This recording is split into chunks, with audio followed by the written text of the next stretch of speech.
Oi, Thalita. Vamos começar, né? Esperar um pouquinho, a Lívia tá entrando. Acho que sempre tem uns minutinhos aí, né? De entrar um pouco mais gente, né? Eba, vou esperar você pedir para entrar, Lívia. Aham.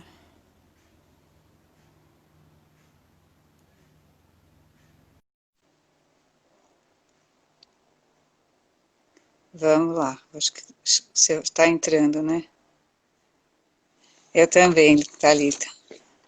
Olá, Olá, tudo bom? tudo bom, Cláudio? Tudo. Não sei se já é exatamente 6 horas, mas a gente espera mais uns 2 minutinhos só para entrar um pouco mais de gente, né? Daí a gente Tá. começa. Oi, Cláudio. Tudo, estou vendo aqui o pessoal entrando, a Meg. Paola. Oi, Paola. Paola foi minha aluna lá na UFMG. Ah, que legal. E, então, tá friozinho, né, hoje?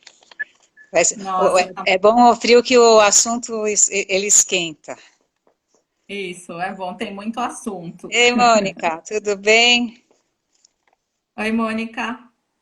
Olá, que bom. A gente está esperando o pessoal chegar, daí a gente começa a fazer uma pequena apresentação aqui do nosso grupo, né? Letradas e confinadas, como é que aconteceu essa ideia.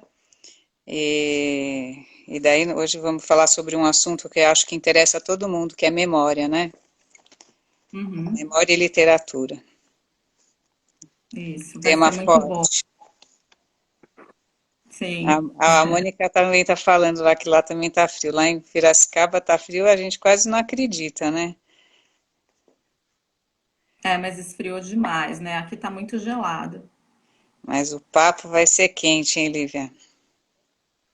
Ué, vamos ver, acho que vai. É, dá para discutir bastante coisa, né? Acho que dá para ser uma conversa bem legal, né? Dessa questão da memória, mesmo as obras, né? Dá para falar bastante coisa sobre tanto sobre o Beckett como sobre o Proust. E aí o pessoal também pode digitar aí, né? O que se tiver alguma pergunta, algum comentário e a gente vai fazendo. A Meg está falando que em Cuiabá também está frio. Gente, o que está acontecendo? É uma frente fria aí, deve ter vindo do Polo Sul. Eu já tinha ouvido falar que estava frio no Rio Grande do Sul. Deve estar subindo. Bom, a gente podia falar um pouco da Letradas e Confinadas, né? Para quem está chegando, né? Letradas e Confinadas é o encontro de três amigas, eu, Cláudia, a Lívia e a Thalita, que está aí nos ouvindo, que participou a semana passada, vai participar a semana que vem também. Três amigas que se conheceram na pós-graduação, né, lá da Letras na USP, mas que continuaram juntas no grupo de estudo Samuel Beckett, que funciona até hoje, mas que, sobretudo, são amigas, assim, por motivos maiores, né? A gente ficou muito amiga e também compartilha esse gosto pela literatura, né? Então, isso é muito legal, né, Lívia, que a gente está... E a gente resolveu, nesse momento de confinamento, né, apesar de estar cada um na sua casa, continuar uma espécie de encontro de conversa sobre literatura através dessas lives, né, e demos o nome que a Lívia aqui sugeriu, Letradas e Confinadas, que ficou muito bom, porque é bem isso. E... Oi, Renata. Renata também entrou. E hoje a gente vai colocar em, em, em confronto, né, podemos dizer assim, dois autores especiais, né, que são paradigmáticos na literatura contemporânea, que é o Marcel Proust, e também a gente vai abrir para perguntas no final, então se alguém tiver, a Lívia vai falar sobre Proust, né, então se alguém tiver alguma questão, né, ou várias questões, a Lívia vai poder esclarecer, que é um autor importantíssimo, né? Ela vai explicar por que é importante, né, Lívia? Por que que o Vou Proust falar. é tão importante e por que que vale a pena, às vezes, a gente superar esse primeiro obstáculo, que às vezes a leitura, quando a gente começa a ler, pode parecer um pouco difícil, frases muito longas, né, muito reflexivo, o Proust é muito reflexivo, mas então a gente vai entender por que que isso é tão interessante, tão importante, né, a partir da questão da memória. Uhum. E eu gostaria, Lívia, se você me permite, antes da gente começar a conversa, não sei se você quer falar alguma coisa, mas de eu fazer uma espécie de uma pequena apresentação, situando a questão da memória, Uhum. dentro da literatura, de um campo maior da literatura, certo? Então, se eu Pode. pudesse fazer um pequeno, eu até fiz uma nota aqui para não me perder, de falar um pouco algumas informações que eu acho que são interessantes para as pessoas que querem situar a questão da memória na história da literatura. Né? Então, falar um pouco dos primórdios dessa questão da memória, por que que isso é importante, né? Eu vou Uhum. estar pensando junto com o Benjamin, né, com o Walter Benjamin. Mas então vamos lá, né, eu vou falar esse pequeno texto que serve como uma introdução, né. Tá Então, ótimo. então vamos lá. Memória e rememoração, elas estão na base do gênero épico, né, que quer dizer o gênero narrativo por excelência, né. Segundo Walter Benjamin, a memória é a mais épica de todas as faculdades. Mnemosine, a deusa da reminiscência, mãe das musas, era a musa da poesia épica. A palavra que rememora, ela salva o passado do silêncio e do esquecimento e constrói a identidade do sujeito. A Odisseia de Homero talvez seja o modelo fundador dessa busca de identidade pela literatura, através da literatura no Ocidente. Nas etapas da viagem de Ulisses de volta para casa, o herói luta contra as forças regressivas do mito. A razão ocidental, né, ela seria constituída duplamente por meio de memória e de narração. Mas a gente tem que lembrar que os obstáculos que se colocam para o Ulisses no seu retorno não são apenas armadilhas dos deuses, mas fruto do seu próprio esquecimento, de uma espécie de esquecimento ativo desse seu objetivo primeiro, que é a volta, o regresso. E isso porque ao lado da força da narração, que é rememoradora, há uma outra força que faz esquecer, ilustrada inclusive pelo fazer e desfazer do manto elaborado por Penélope, que é uma dupla trama de palavras e fios rememoradas e esquecidas. O esquecimento que também constitui o sujeito. Quando Walter Benjamin fala de Proust, que é o nosso assunto hoje, né, junto com o Beckett, ele retoma essa questão de um esquecimento fundador.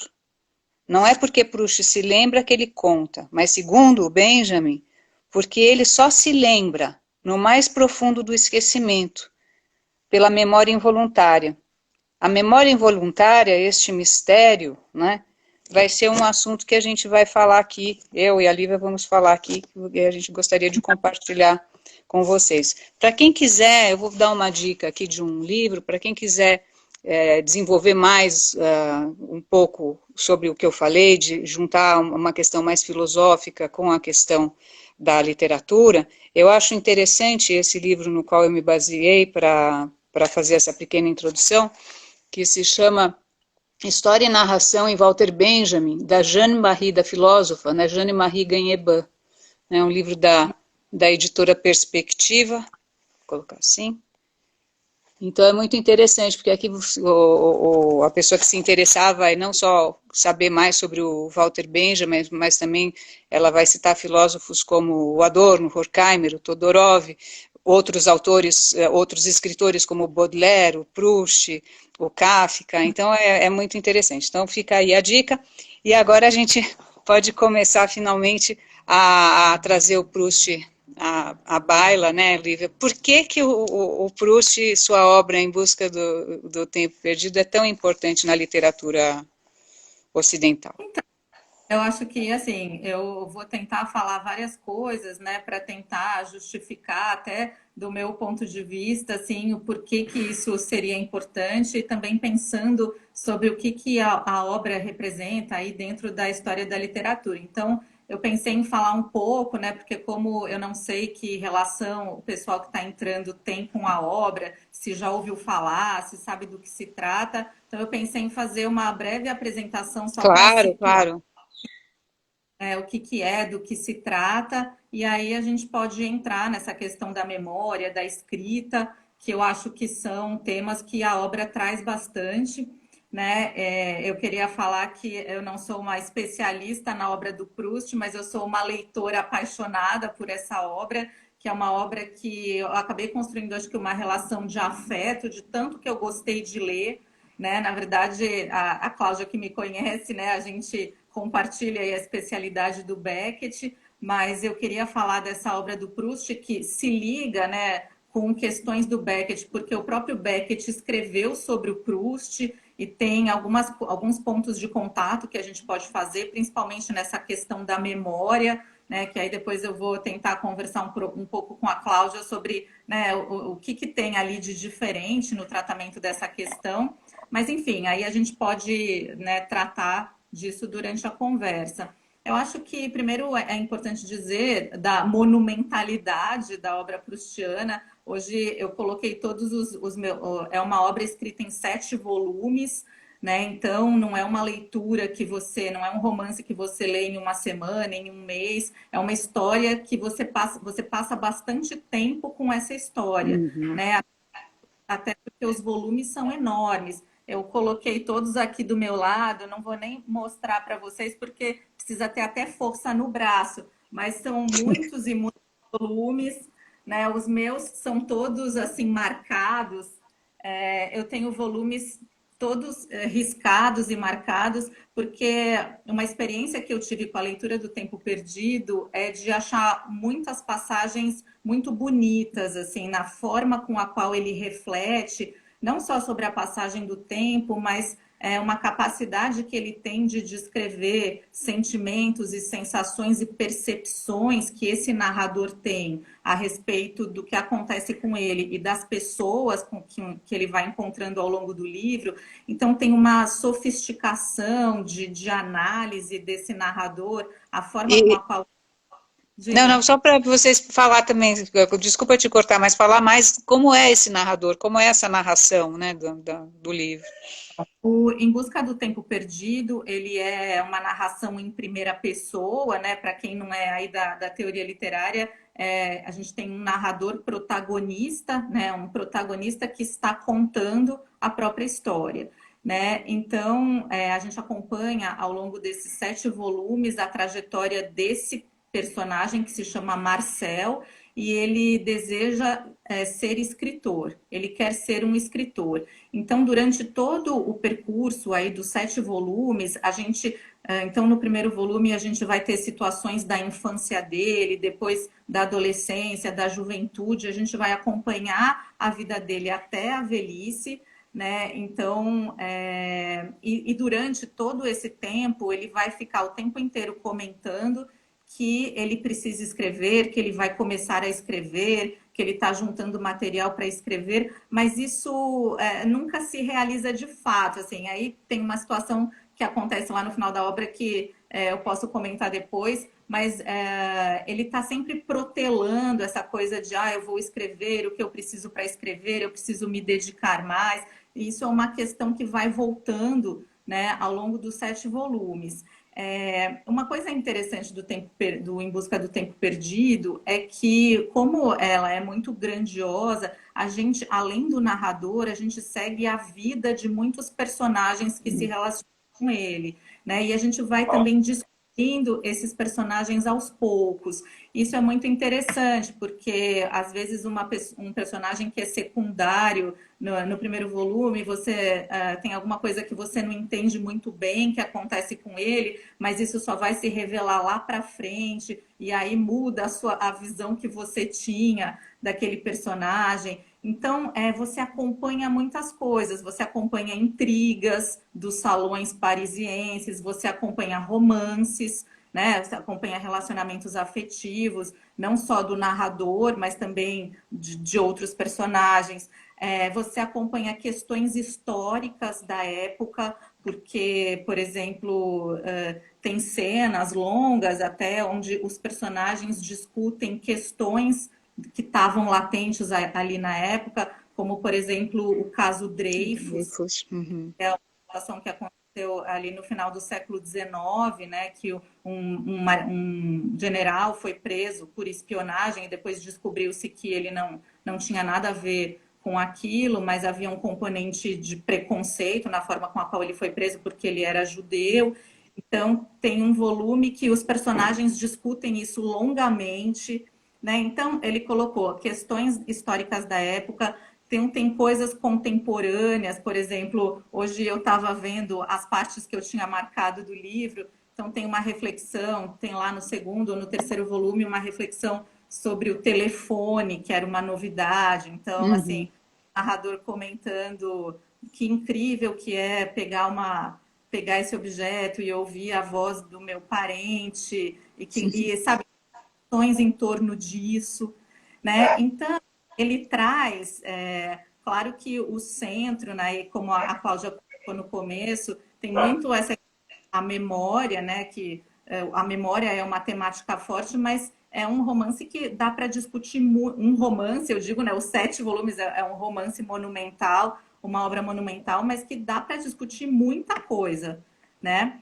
Aí, claro que o tema aí que a gente escolheu é essa questão da memória, e Mesmo aí porque, né, Lívia, esse tema, além de ser um tema primordial da literatura, ele vai dar uma liga boa para a gente falar sobre o Beckett, né, especificamente uma obra pequenininha, uma peça de teatro do Beckett chamada A Última Gravação de Krapp, mas que vai dar pano para manga justamente a partir desse fio da questão da memória involuntária e tudo que você vai agora desfiando para a gente.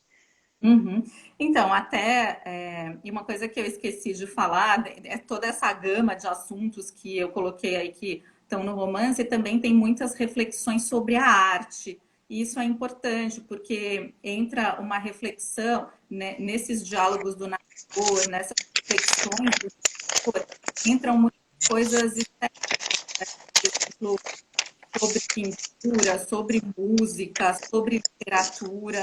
Essas discussões entram também no bojo do romance, ou seja ele discutindo com um personagem, seja ele falando de um quadro, né? Então tem um trecho longo lá para frente, se não me engano, é da Prisioneira, né? Do volume da Prisioneira, onde ele discute com a Albertine, né? Que é uma moça que ele se relaciona a respeito de Dostoiévski. Tem, logo no começo, eles vão visitar o ateliê de um pintor, então tem análise dessas pinturas, como o pintor conseguiu aquele efeito. Então, além de tudo isso, tem muitas reflexões sobre a arte, porque como o narrador, né, ali o protagonista, ele quer se tornar um escritor, então ele está sempre em contato com esses personagens que são artistas, né? Tem vários ali desses personagens, e ele está sempre em diálogo com essas questões, com esses assuntos. Então, isso também é uma coisa que eu esqueci de falar, que tem bastante no romance. E, né, agora tentando fazer o link aí com essa questão da memória, Sim. já que Proust e Beckett, né, discutindo a memória, eu até peguei uma frase do Beckett aqui, que está no Proust, né, porque o Beckett O escreveu um Proust é ensaio. um ensaio, sim. É. Não, só para. Tem, o Beckett escreveu um ensaio sobre o Proust que se chama Proust, né, que é uma análise do Beckett do Em Busca do Tempo Perdido. E o Beckett tem várias coisas que ele elogia, né, ele trata de várias coisas ali. Uma das coisas que ele admira no Proust é o tratamento que o Proust, como o Proust consegue criar personagens, Então, personagens enigmáticos, personagens ambíguos, personagens que não se revelam totalmente, né? Isso é uma coisa muito marcante também do Em Busca, isso que eu falei antes, esses personagens que você vai desvelando, que você não entende, que nunca se explicam de fato. Acho que isso é uma coisa forte, assim, do romance, assim, essa Uhum. tipo de caracterização. E o Beckett chama atenção também para essa questão da memória. Né? O Beckett fala que toda a obra do Proust isso aqui é uma frase do Beckett, né? É um monumento à memória involuntária. Né? Uhum. Aí eu acho que talvez a gente possa falar um pouquinho sobre isso, né, Cláudia? Sim, sim, eu acho legal até você talvez começar essa questão da memória por uma coisa que as pessoas ouvem falar, mas não sabem direito como é que funciona, né? Que é o fato do Proust ter molhado no chá um bolinho chamado Madeleine, e ele, ao sentir, né, essa sensação desse chá com esse bolinho, a memória aflora, alguma coisa muito forte aflora, né? Então, Uhum. onde está isso no livro e qual a importância desse fato, né, desse acontecimento, né, para a obra? Tá. Então, na verdade, esse é um episódio bastante conhecido, né, do Em Busca do Tempo Perdido. Talvez vocês já tenham ouvido falar que é esse episódio da Madeleine, né, que é um bolinho, né. E o que acontece, na verdade, esse episódio ele está no primeiro volume da obra, que é No Caminho de Swan, Uhum. né. E o narrador, acontece uma situação, né, em que a mãe do narrador oferece chá para ele, né? Um chá com esse bolinho. E na hora que ele toma esse chá junto com esse bolinho, ele tem uma rememoração, é como se irrompesse dentro dele uma lembrança, uma sensação que a princípio ele não consegue identificar muito bem o que é aquilo. E essa parte é muito bonita, assim. Eu mesmo já dei aula uma vez lendo um trecho, lendo esse trecho, né? Da Madeleine é um trecho muito bonito, porque aí você acompanha isso que eu falei antes, desse processo de narração subjetiva que o narrador tem, porque ele toma aquele chá, ele come aquele bolinho e ele começa a investigar o que está acontecendo com ele, né? Porque ele percebe que ele está se lembrando de alguma coisa, que alguma coisa está aflorando dentro dele, e aí ele começa a refletir sobre isso. Ele fala, nossa, mas o que está acontecendo? De onde está vindo essa sensação?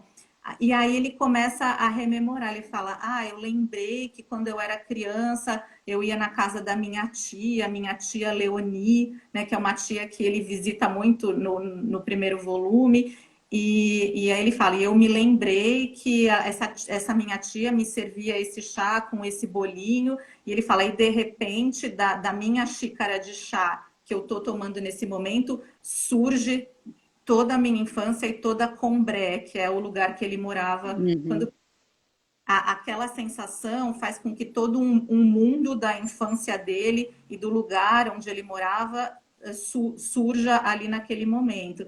Então, o que acontece é uma fusão, né? Acho que essa memória, essa irrupção da memória involuntária seria uma fusão entre o passado e o presente. Né? O Beckett também fala sobre isso lá no livro do Proust, né? Que os episódios da memória involuntária provocam uma fusão temporal, assim, de passado e de presente.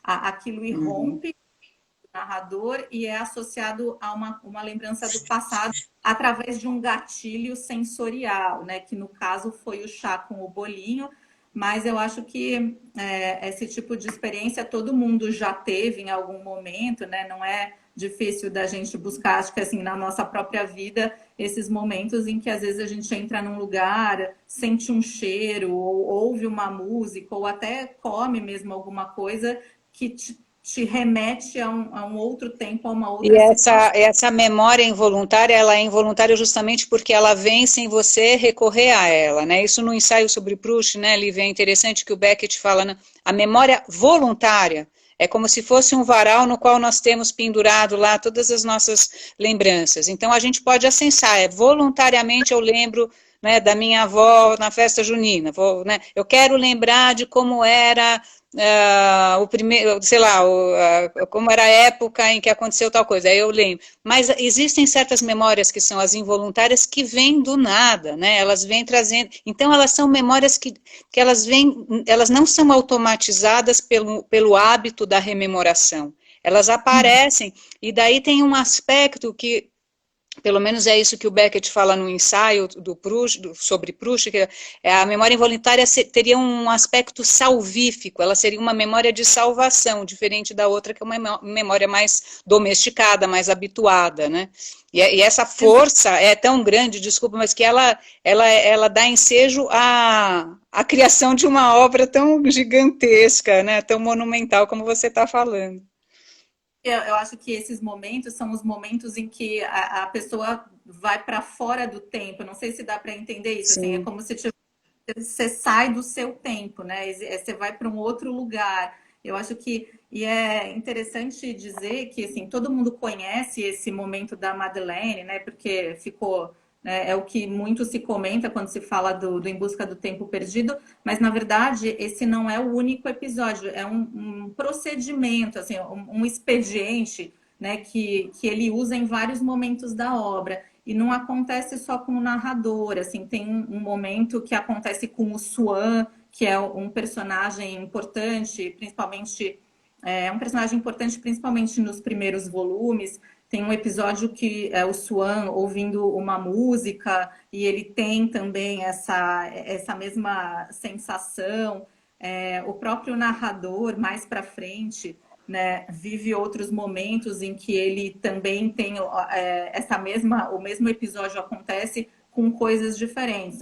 Um lugar que ele pisa, o outro é com uma música que ele ouve. Então, isso está um pouco assim pipocado, né? Aparece em vários momentos da obra, sempre com isso que a Cláudia falou, né? Que não é uma coisa desejada pelo sujeito, é uma coisa que te pega de surpresa, que tem esse poder de te pegar de surpresa e te levar para um outro lugar. Elívia, Né? a Mônica fez um comentário aqui que ela falou assim, para quem está entrando agora, para a gente fazer uma pequena recapitulação assim de alguns pontos-chave que a gente falou, né, da monumentalidade da obra e tal, sei lá, da Madeleine, como é que vem isso, só para quem está entrando agora poder se situar também. Tá legal. Então, pessoal, para quem está entrando agora, a Cláudia leu, né, um texto falando um pouco sobre a memória na literatura, como isso pode ser abordado, e eu estou nesse tempo falando um pouco sobre a monumentalidade do Em Busca do Tempo Perdido, que é uma obra em 7 volumes, uma obra que tem muito assunto e que a gente pode tratar tanto do ponto de vista de personagens, como de questões contemporâneas que ele discute, como de coisas históricas, contemporâneas da época, né? Como de coisas históricas. E aí a gente entrou agora numa discussão sobre essa questão, essa temática da memória, que seria aqui o tema do nosso encontro. Então, eu estava contando desse episódio da Madeleine, que é o mais conhecido episódio do Em Busca do Tempo Perdido, onde o narrador, ao comer um bolinho e tomar um chá, tem uma rememoração, uma irrupção da infância e da onde ele morava quando ele era pequeno, acontecendo no presente, né? Que então seria aí uma fusão de tempos que acontece em alguns momentos do romance. Acho que é um pouco isso, né? Ele vê um outro tema que também dá bastante para a gente ligar com o Beckett, né, que eu vou falar mais no finalzinho, é a questão do hábito, né? Você poderia, porque assim, eu lembro de ter uma passagem que eu estava quando o menino Marcel, né, vai para a casa da avó e aquilo a princípio é estranho, ele tem o estranhamento, não porque aquilo é estranho, mas ele tem uma sensação muito forte em relação ao fato de saber que algum dia toda aquela estranheza de estar num lugar novo vai ser habituada, ele vai se habituar àquilo. E isso parece uma coisa muito assustadora para ele, né? E essa questão do hábito é uma questão que a gente pode linkar com o Beckett, né? Não sei. Acho que isso você está se referindo àqueles episódios das tentativas dele de adormecer, né? Tem várias Exatamente, situações. que ele tem dificuldade, né? algumas situações assim que ele precisa se sentir confortável, ele precisa, essa questão do hábito, né? Ele precisa se sentir confortável, habituado àquele lugar, né? Mas é bem isso que você falou, sabendo que em outras situações isso vai voltar a acontecer, né? Mas isso vai tendo modificações, assim, eu acho que uma coisa talvez interessante da gente falar dentro dessa discussão, aí não teria nem muito a ver com o hábito, mas a gente pode voltar a isso depois quando a gente falar sobre o Beckett, que eu acho que o romance mostra também dentro do como um pouco como se fosse esses tempos dentro do tempo, assim, eu acho que por exemplo, ontem a gente conversou sobre aquele episódio que eu falei é que agora você falou do quarto, me lembrou de uma situação do romance Sim. que é com a avó do narrador, né? Então, tem, por exemplo, a avó é uma personagem importante nos primeiros volumes, porque ele viaja com ela, até uma dessas situações do quarto, de se acostumar com o quarto, tem a presença da avó, que sempre procurava deixar tudo organizado para ele, de forma que ele sempre se sentisse bem. E tem assim um episódio com essa avó que eu acho que é uma parte super muito bonita, assim, que quando a avó já está muito mais velha, tem um momento em que a avó pede para ser fotografada, né? E ele tem um amigo dele que agora eu não lembro exatamente em detalhes, mas eu lembro bem da situação. E aí tem toda uma reflexão do narrador, porque ele não entende muito, ele trata aquilo como uma espécie como se aquilo não fosse importante, ele não entende por que a avó quer aquilo, né? E depois que a avó já morreu, tempos depois, ele tem uma outra rememoração, né, dessa situação com a avó, onde ele percebe a incapacidade dele de não ter dado a devida importância que ele deveria Uhum. dar que seria dos últimos momentos que eles passaram juntos. Então, Uhum. também, além dessa questão do tempo, tem esses pequenos tempos, não sei se eu estou sendo claro, a partir da sua percepção, da sua maturidade, da sua vivência, você volta para trás e percebe Dá um que outro você sentido, né, para aquilo. outro sentido. Isso também tem muitas reflexões que apontam para isso, que também são partes. Na verdade, eu gosto muito de tudo, assim, eu acho que é uma obra incrível que, apesar da monumentalidade, vale a pena encarar os 7 volumes, né? Agora, uma coisa que não sei se você quer entrar nesse tema da escrita, Sim, dessa sim, coisa claro. Aham. Vamos falar um de pouco. Uhum. eu só estou pensando para a gente talvez começar a fazer alguma relação com o Beckett, Mas pode, mas pode tá, entrar que depois eu pego esses fios do que eu estou anotando aqui, daí a gente vai, as pessoas, os nossos ouvintes vão perceber que o Beckett vai estar dialogando com todos esses pontos que você está colocando aqui em relação ao Proust. Acho que vai ficar tá. claro.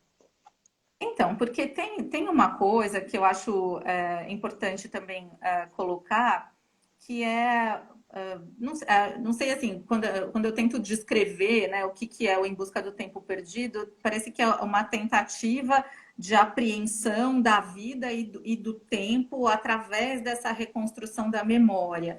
E dentro disso tem uma reflexão sobre o papel da arte, o papel da escrita. E é engraçado porque como eu falei para vocês, eu sou uma estudiosa do Beckett e eu li o Em Busca do Tempo Perdido. A minha experiência com Em Busca do Tempo Perdido é depois de ter lido uma série de coisas do Beckett. Então, às vezes acontece isso de quando você conhece muito um autor e vai ler um outro, você fica estabelecendo, né, alguns contatos, ainda mais nesse caso que a gente sabe que o Beckett leu, que foi uma obra importante para o Beckett. E eu acho que tem uma coisa que eu penso que daí acho que seria um modo de fazer uma ligação com o Beckett numa outra chave, que parece que no Proust toda essa discussão sobre a escrita, sobre a tentativa que ele tem, né, de aí narrar a vida dele, é uma coisa que está numa chave que eu diria que é uma chave positiva, né? Porque tem muitas passagens no livro, principalmente já no final, no Tempo Redescoberto, que é o momento em que ele vai de fato, onde ele anuncia que ele vai de fato começar a escrever, que então a tudo aquilo que ele viveu, ele tem que consolidar aquele registro. E tem toda uma discussão sobre literatura e sobre a questão da linguagem, assim, que tipo de linguagem a literatura deveria usar, né? Uhum. Então, tem trechos, por exemplo, que ele faz uma crítica ao realismo, ele acha que a literatura que se preza não deve ser uma literatura capaz de expressar essa impressão, que a linguagem que não consegue transmitir essa impressão, essa subjetividade, não é uma linguagem digna da arte. Né? Tem uma série de considerações que ele faz, que na verdade a vida é a própria literatura, né? Tem um elogio que ele faz a essa capacidade que só a arte teria. Isso, claro que eu não lembro exatamente as frases, mas principalmente no Tempo Redescoberto, tem um esforço grande, assim, parece na reflexão do narrador, de apontar para uma valorização assim, da capacidade da arte e do artista que tenta buscar essa linguagem, né, que seria capaz não de retratar, mas de trazer essa expressão subjetiva, Uhum. indo reconstruir uma vida através da linguagem, que é o que o narrador, porque na verdade, quando você chega no final, né, quando você está lá já no Tempo Redescoberto, você percebe que é uma obra meio cíclica, assim, porque ele está sempre anunciando que ele vai escrever, mas na verdade tudo que você está lendo já é aquela Sim, história, já é aquela reconstrução. Né? Então, é engraçado que às vezes quando chega no final, quando você está lá no final do sétimo volume, termina ele falando essas coisas, e você tem vontade de voltar e começar a ler tudo de novo, porque tem uma ligação que se faz, né? A obra toda é uma tentativa de fazer essa reconstrução. É ele refletindo sobre essa tentativa de construir uma vida, de contar uma vida. Isso é muito sim, bonito, muito é muito legal. E às vezes eu penso isso em relação ao Beckett, que eu acho que isso está numa outra chave, sim, né? sim. Ah, Enfim, e daí sim, continua, Lívia. eu ia. Não, eu ia. Ah, Tava. então, a Mônica de novo falou para a gente pontuar aqui, né, que a Lívia está falando sobre a obra Em Busca do Tempo Perdido, do Proust, né, e a gente vai fazer daqui a pouco um paralelo de algumas questões dessa obra com um pequeno texto do Beckett, um texto dramático chamado A Última Gravação de Krapp, que responde e que dá um outro caminho para os mesmos temas. Então, eu acho assim, pensando, né, nessa questão da ligação do Proust com o Beckett, como a peça, né, a última gravação de Krapp é uma peça onde tem também, e daí talvez a Cláudia possa até falar melhor, onde tem também essa tentativa, porque a gente tem um personagem que fica ouvindo fitas, né?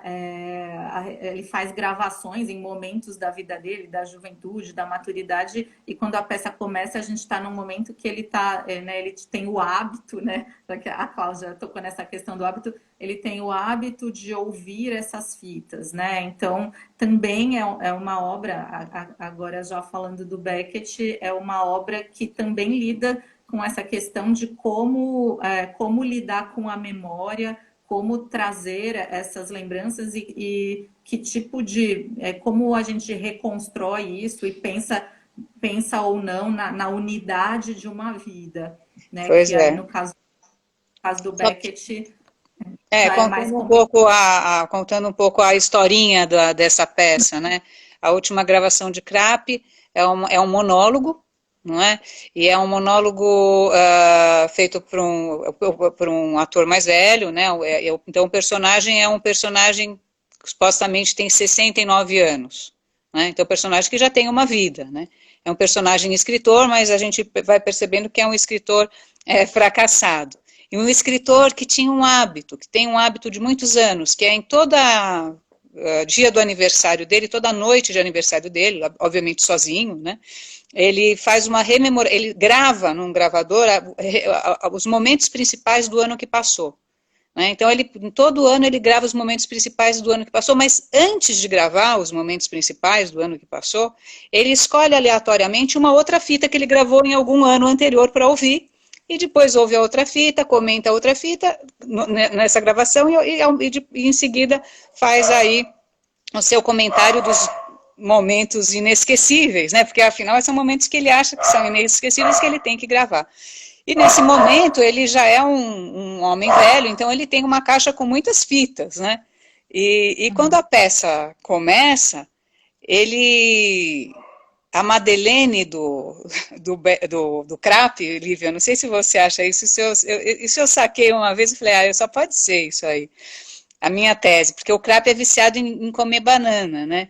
Então tem um momento que ele pega lá, ele abre uma gaveta na escrivaninha dele, e ele pega uma banana e come, e nesse momento que ele come a banana, vem uma ideia, a ideia de uma fita. Então dá a impressão que pela primeira vez, né, ele vai escolher uma fita, não aleatoriamente, mas uma fita que veio por memória involuntária através da mordida na banana. Então já começa aí que o Beckett vai responder ao Proust de uma maneira derrisória. Ele vai estar, de certa maneira, criticando e colocando numa chave mais, eu não diria grotesca, mas uma chave mais caricata, né, as questões que são levantadas pelo Proust, né, e mais caricata, mas não no sentido de desdém por aquilo, mas no sentido de humano demasiadamente humano, que existia ainda no Proust a tentativa de encontrar um sentido na vida pela rememoração e pela escrita. E o que a gente vê no Beckett é que esse sentido parece perdido. Já não existe mais esse sentido, a escrita e a tentativa, e esse artista, o Crap é um escritor, né, também, a gente fica sabendo isso. Então o Crap, ele, nesse dia que a gente está assistindo a peça, né, nesse dia que a peça figura, ele morde a banana e vai, em vez de pegar uma fita aleatoriamente, obviamente é o dia do aniversário dele, né, o dia que a peça figura, ele vai ouvir uma fita específica. E nessa fita, é uma fita em que ele conta vários fatos, assim, fortes, né, como, por exemplo, a morte da mãe, como, por exemplo, o abandono de um amor, assim, ele diz adeus a um amor, e diz adeus a um amor que parecia bom, por conta de um desejo de abraçar a escuridão, que seria o elemento necessário para ele escrever uma grande obra. Então, quando essa fita em que ele deveria ter uns 39 anos, por aí, que ele vai lá, ou o velho, né, ouve a fita dele, desse outro Crap, né, desse outro eu, né, de 39 anos, falando, não, eu disse adeus ao amor, porque afinal eu tive uma epifania, alguma coisa, né, aconteceu, né, eu tive uma epifania, e isso que me revelou que para eu escrever a minha obra-prima, né, uma grande obra, eu teria que abraçar a escuridão e, portanto, dizer adeus ao amor, que é esse lado mais luminoso da vida. E, no entanto, o que a gente vê é um Crap num lugar absolutamente escuro e que parece que ele teme essa escuridão, um Crap que é um autor totalmente fracassado, um Crap que ele mesmo fala em um momento, né, conseguiu vender alguns livros além mar, né, talvez na Austrália, né, para uma biblioteca, né, um livro assim de sebo, não sei, ele é assim um autor totalmente fracassado, então ter abraçado a escuridão e ter usado isso, né, como essa epifania, como guia para uma vida inteira, foi uma falsa aposta, porque tudo cai no mecanismo habitual. Então, se em algum momento na sua vida você fala, eu tenho que abraçar a escuridão, às vezes são coisas passageiras por um momento, mas ele assumiu isso como uma decisão de vida inteira. E a vida não vingou. O Beckett, obviamente, quando perguntado, falou, não, mas se ele tivesse optado pelo amor, talvez ele tivesse tão frustrado quanto, né, por ter abandonado a carreira imaginária do jeito que ele queria. Então, no final, a gente vê que o Krapp é um sujeito que ele tem todas aquelas fitas que ele gravou desses momentos e que a grande obra dele, né, ele não escreveu, ele gravou. São os fatos da vida dele, né? Os fatos de muitos abandonos, por conta dessa vontade de ser um artista, um escritor. Então, tudo o que, de certa maneira, é muito valorizado no Proust, o Beckett vai lá e puxa o tapete. Então, é um escritor de quinta categoria, fracassado, né? A arte não é salvífica, o hábito, né? O hábito é uma coisa terrível, que foi uma armadilha em que ele criou, porque ele transformou a própria epifania, que parece alguma coisa desabituada, o hábito consegue transformá-la em alguma coisa corriqueira, automática, em que já não tem mais sentido, né? E eu ia falar mais alguma coisa que eu anotei aqui.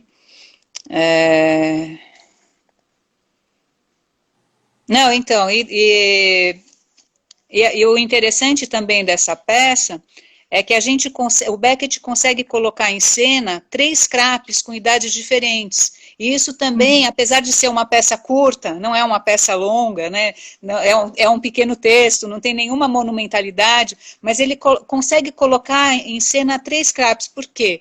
Porque a gente vê o velho. Esse velho ouve uma fita que nós também ouvimos com um Krapp, com aquela voz um pouco mais forte, de um homem de 39 anos. E esse homem de 39 anos, seguindo os rituais de aniversário, acabou de ouvir uma fita em que ele tinha 29.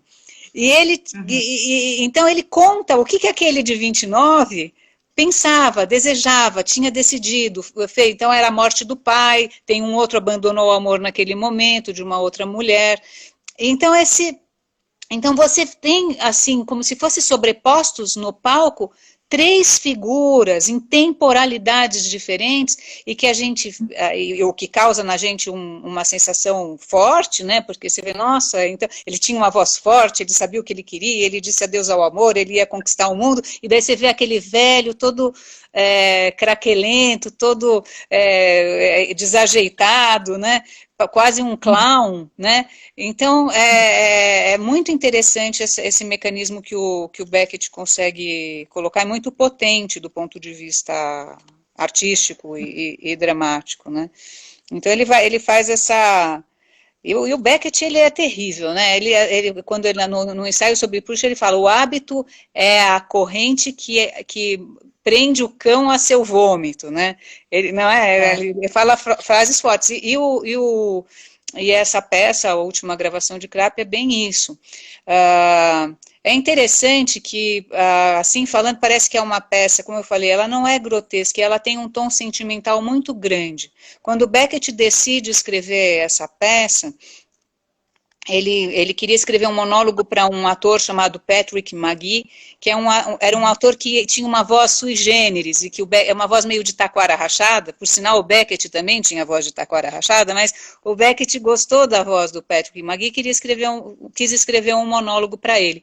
No entanto, a peça, obviamente, não é só a escrita de um monólogo aleatório. Nesse momento da escrita da peça, ele recebe, o Beckett, ele recebe uma carta do marido de uma amiga, uma ex-namorada dele, de muitos anos atrás, falando que essa mulher está morrendo de um câncer terminal. E o Beckett começa a se corresponder com ela no momento que ele está escrevendo a peça. Então, por isso que tem tantos momentos de adeus ao amor, né? E tantas mulheres que aparecem assim como sombras na rememoração desse Krapp.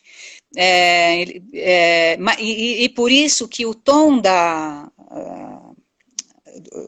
obra é triste, é quase sentimental, é um pouco diferente do que normalmente a gente vê no Beckett. Tem um tom sentimental um pouco maior do que o normal que a gente encontra no Beckett, porque geralmente o Beckett não gosta desse tom patético, ele faz com que ele interrompe, né, isso, mas no Krapp não. Eu sinto que é uma peça que tem um tom sentimental um pouco maior. Então ele vai ele vai derruindo assim vários esteios em que o Proust estava ancorado, mas não que ele deixe de admirar o Proust, não é, Lívia? Porque o Beckett foi um leitor um leitor assíduo do Proust. Eu não sei se ele leu o Proust a vida inteira assim como ele leu o Dante a vida inteira, mas ele leu muito bem o Proust, muito profundamente, pelo menos num momento da vida dele, né, Lívia?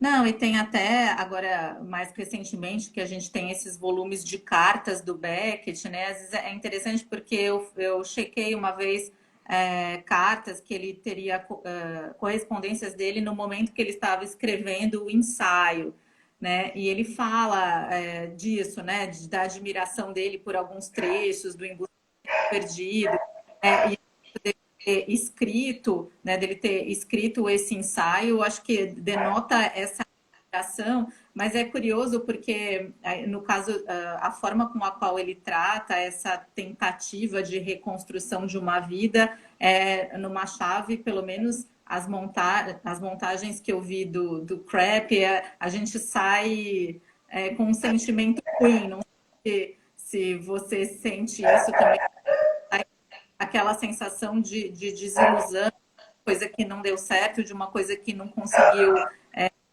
nenhum tipo de, não sei, de conciliação, unidade, A né? vida não teve unidade, ela perdeu o sentido. No final, ele joga todas aquelas fitas fora, arranca tudo do gravador, o gravador fica girando em falso sozinho, ele fica olhando pro éter, né?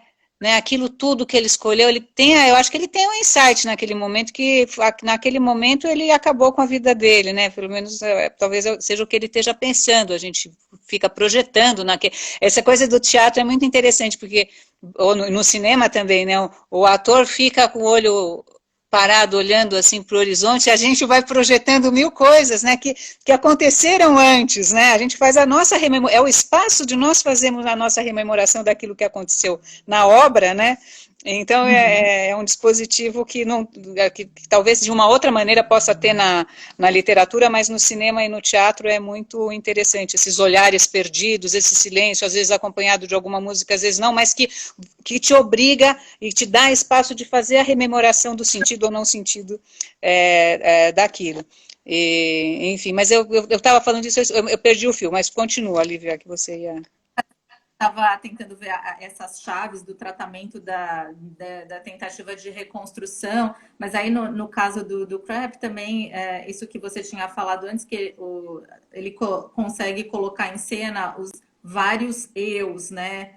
Sim. Porque esses vários eus e até um eu comentando o outro eu, né? Porque é interessante no caso do Crap como isso se constrói, porque isso, ele está ouvindo uma fita, mas às vezes ele está ouvindo uma fita do cara que acabou de ouvir A do outra outro, acabou de ouvir aquela que é fita. ele mesmo, e essa subjetividade não adquire uma unidade. Em todas as vezes que ele ouve ou que ele fala que ouviu, ele tem um estranhamento. Quem é essa pessoa? Mas que pessoa ridícula, que decisões bobas que ele tomou e tal. Então, ele nem se reconhece, essa unidade não acontece, né? Peraí, tem um comentário, tem direito, fica só olhando. Não, teve um comentário aqui. Mas vamos Não, lá. porque, e é até interessante porque aí esse negócio da vida, né, dessa fragmentação de uma unidade que não se constrói, que é uma temática do Beckett como um todo, né? E que aparece em outras obras também, né? Como Companhia também acontece isso, que é aquele sujeito que fica ouvindo aquelas lembranças, mas que não reconhece. Então, sempre fica tudo meio no plano desses fragmentos que não retomam um sentido, né? E eu não sei, no caso do Em Busca do Tempo Perdido, apesar dele também tem sempre uma reflexão sobre como expressar aquilo e o que de fato a tentativa, se ele vai de fato conseguir ou não escrever essa obra, essa coisa que vai sempre sendo jogada para frente, mas a sensação que você tem é que essa tentativa construiu, né, essa grandiosidade numa chave positiva. Eu acho que o Beckett não está numa chave negativa. E o Eu lembro, Beckett, sim. Não, desculpa, pode falar. né? E, enfim, No caso Então, do... talvez pela época, né? Eu acho que também o Beckett viveu esse longo século XX, né? E com todas as catástrofes que lhe foram inerentes, né? Então é alguém que está respondendo, né, historicamente a sua época e que perde um pouco a crença de que existe uma possibilidade de unidade de sentido, de salvação, de alguma transcendência através da arte, né? Parece que esses elementos e essas certezas e esses talvez essas estrelas em que a que os autores pelas quais os autores se guiavam não tem isso no Beckett, né? Uhum. É, não, eu acho que não tem, é mais uma, é um pouco a impossibilidade disso, né? A impossibilidade dessa reconstrução de uma vida, eu acho que é o que está mais no Beckett, e que também está ligado àqueles questionamentos da linguagem, né? Que aparecem, acho que talvez na prosa, isso aparece bastante, mas eu acho que é mais sobre essa impossibilidade de reconstrução eu falei isso da sensação porque eu lembro de quando eu assisti montagens do Crap, que parece que você Assim, sai bem, você sai triste, né? É uma peça que você sai mal, assim, se sentindo mal. e é E interessante que essa peça do Crap, na rubrica, ele fala que é alguns anos no futuro, né, que a peça passa, né, então porque, talvez para justificar o uso do gravador no momento que não era tão comum, né, ou talvez para provocar o público, né, porque se o público está no passado, né, se o público está nesse futuro do Crap, então o público pode cair na mesma armadilha do protagonista, né, do Crap. Mas enfim, né, só uhum. para Não, apesar de tudo, sempre tem uma provocaçãozinha ao público do Beckett. não, eu estava só vendo o horário que a gente combinou de ver Sim, quando estiver próximo do final, se alguém tinha algum comentário, queria colocar alguma coisa. sim. Então, só Acho assim, a gente, só recapitulando, né, para que se alguém quiser colocar um comentário, a gente fez hoje uma conversa, né, a Lívia explicou muito bem o Proust, por que a obra é importante, aqueles elementos que ela fica mais tocada pessoalmente, porque a nossa ideia é muito também falar de autores e obras que nos tocam pessoalmente, assim, né, que são coisas que a gente que pode falar com o coração também, né?